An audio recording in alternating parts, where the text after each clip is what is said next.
if your goals don't scare you, I guess you playing it too small.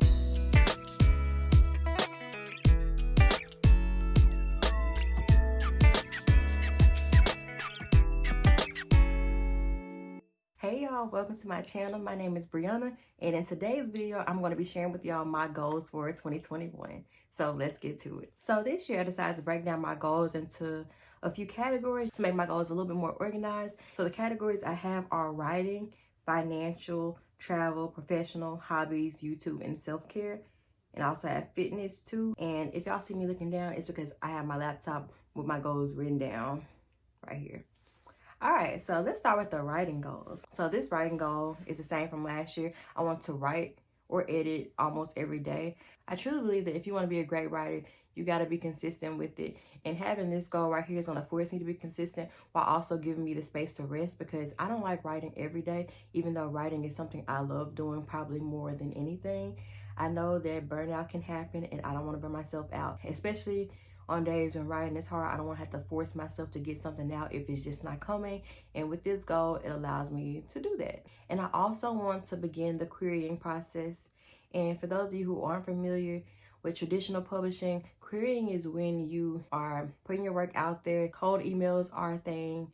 And I want to land a literary agent because I've self-published 2 books before. And my end goal is to be some type of hybrid writer where I do self-publishing and traditional publishing. And I think this year is going to be the perfect year for me to put myself out there to seek a traditional publishing deal. And hopefully I get a literary agent who has the same goals for my work as I do and who's really passionate about my work too, so we can get a book deal. I mean, that's probably a lofty goal, but that's something that I've dreamed of doing for a while. And I'll probably share in another video why I decided to choose self-publishing over traditional publishing with my first 2 books. But that's the goal for 2021. Fingers crossed that this happens. And I'll be sharing with y'all the whole journey of doing that too. All right, get a book deal. That's on there too. And I also want to self-publish another book. I have a Christian fiction series, and I'm currently working on the 3rd book in that series. It's about halfway done, and it still needs a lot of work, but I still want it to be done before 2021 is up, because I don't want to put too much time in between my books because they are a series and I don't want to lose momentum that I've already built. But it does take a lot of time writing a story that makes sense and that's entertaining at the same time. So I don't want to just throw anything out there to y'all. But I hope this book is done by 2021. Well, I'm not gonna say I hope, it's gonna be done. And I want to promote my books at least 1 time per week on my social medias.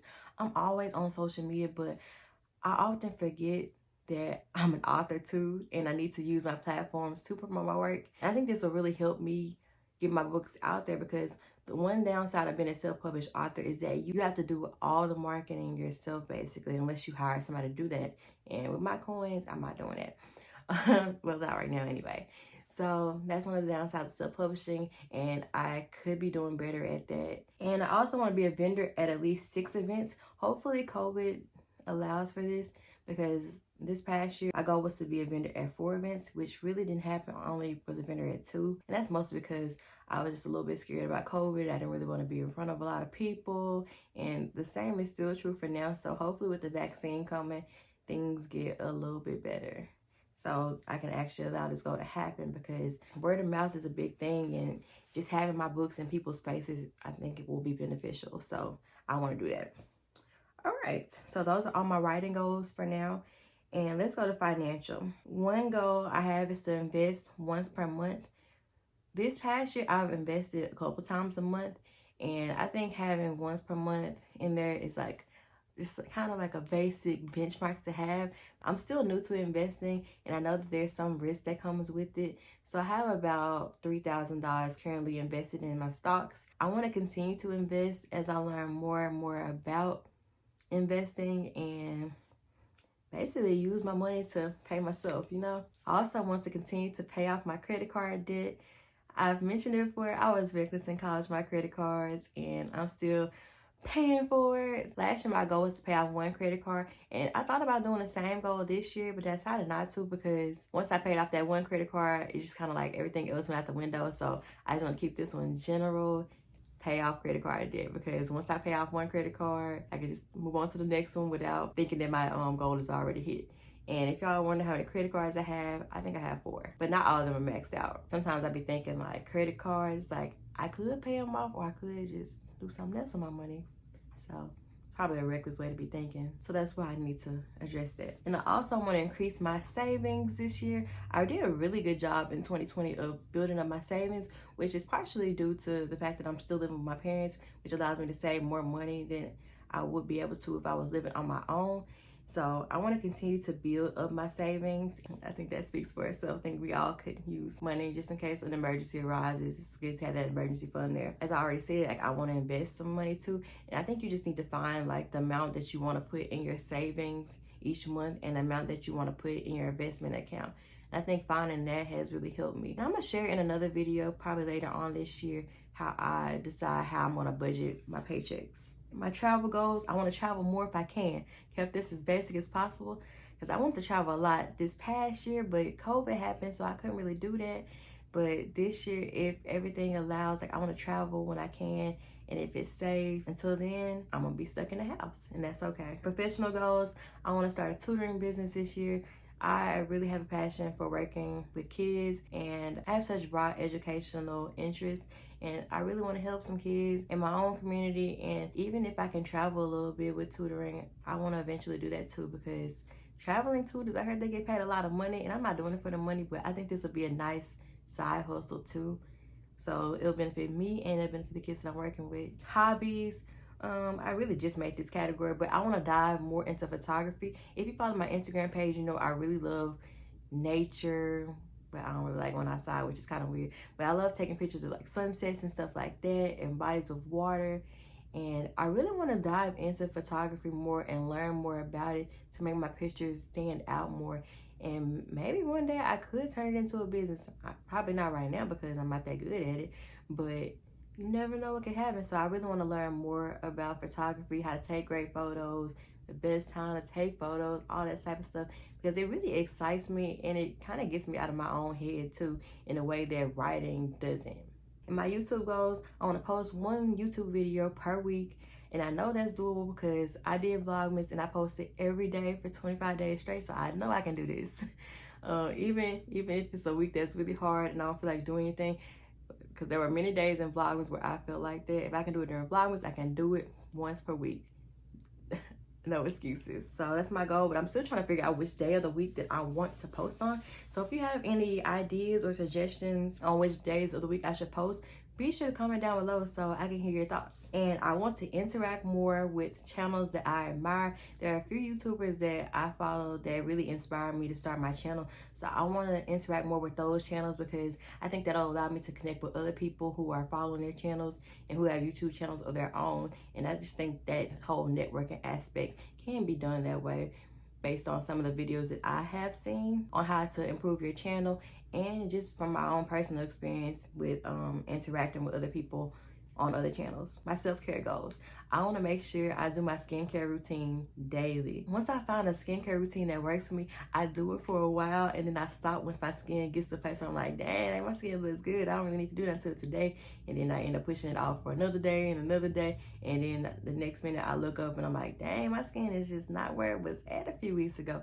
And then I wonder why. So yeah, I need to be consistent in that area. I want to read 1 book per month. That's the same goal that I had last year, and I want to keep it the same this year. I kind of want to increase this goal to 2 books per month, but I don't want to overwhelm myself because I have so many other goals too. But if your goals don't scare you, I guess you're playing it too small, but I'm gonna play it small here. And reading 1 book per month, I think that's definitely attainable. I think it's good to have goals that are realistic and attainable, because otherwise your goals are gonna scare you away and you might not work hard to make them a reality. So I'm gonna keep that 1 book per month.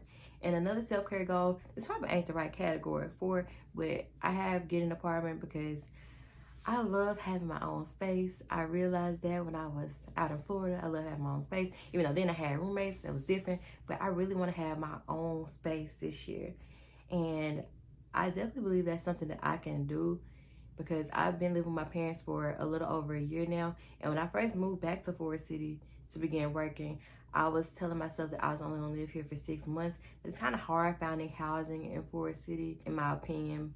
But, you know, I don't know what this year is gonna hold, but I do want to have my own apartment because it's time. I want parents to be able to enjoy themselves together, you know.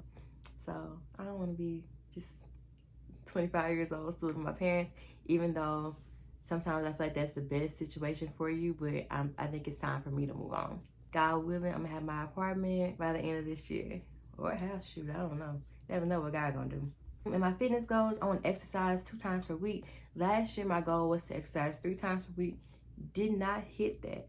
And 2 times, I feel like that's more attainable. So I'll probably be able to, no, let me change my word. I will be able to do this, and I can increase it as I like, but 2, I feel like that's definitely doable, but not scare me away. So I'm gonna do that. And I want to eat out less, y'all. I just wonder how much money this year I spent on Taco Bell in general. Because I know I spent thousands of dollars on Taco Bell and Sonic, to be honest. So I want to eat out less this year. It might seem like a very vague goal. I probably should put a number on it, like eat out only 2 days a week or something like that.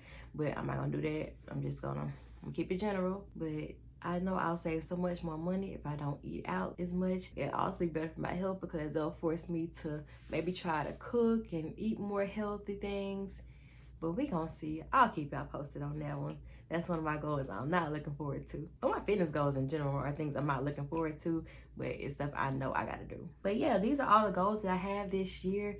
These goals, they are very general, and I'll probably make them more specific as the year progresses. I'll probably put some deadlines on some of these goals just to push myself to actually get these goals done. And honestly, looking at these goals, they are kind of scary because it's a lot. But the other day I was driving and I was really reflecting on the goals that I set. God was really speaking to me about my goals. And he helped me realize that when I think of my goals, I often think about things that I'm able to do myself, but I forget that he has to have room to work as well. So the areas where I'm feeling like maybe I won't be able to do this, I gotta let God come in and do what I can't do on my own. I think that's the beauty of being a Christian. Yeah, it's like we can't do everything on our own, but God can do anything. And I trust him to help me accomplish these goals I set for this year. And when you're setting goals for yourself, please remember to consult God whenever you're coming up with your goals, because if your goals don't match his goals for you, they just not gonna happen. So I also want to make sure I get closer with God in 2021, because 2020 was definitely a test of my faith. Even though it was hard, I know it was necessary for my growth in my spiritual walk. And I don't really have any particular spiritual goals for 2021, but I do want to make sure I have a consistent prayer life, because that's kind of one of the things that went a little bit on the back burner as things got a little crazy on my end. And that can happen sometimes. It's happened to me before. Being a Christian is no cakewalk, and sometimes you'll be feeling like on top of the world with your prayer life, and then other times you'll be like, dang, I'm just slacking. And in 2020, I can say I really slacked off a bit, and in 2021, I'm gonna go hard for God, even harder than I've ever gone before. And I just want to make sure that I'm in constant communication with him through all things, because I don't have anything preventing me from following God and his purpose for my life. And one thing that I also like to do when I'm setting goals for the year, I identify a keyword to kind of keep in my head throughout the year to remind me of the goals. And my word for this year is purpose. God definitely has a purpose for my life, and he has things that he's called me to do, and I'm gonna chase after that purpose with everything I got this year that's coming up. And I pray that y'all are able to do the same as well. So that's my spiel on that. If y'all want to comment the goals that y'all have for 2021 down below, please do that, because I would love to hear them. This is it for this video. I will see y'all next week. Have a happy, happy, happy new year. Be safe. Enjoy yourselves. Set them goals. Get them goals. And I'll be right here supporting you and cheering you on. All right. I'll talk to y'all later. Bye.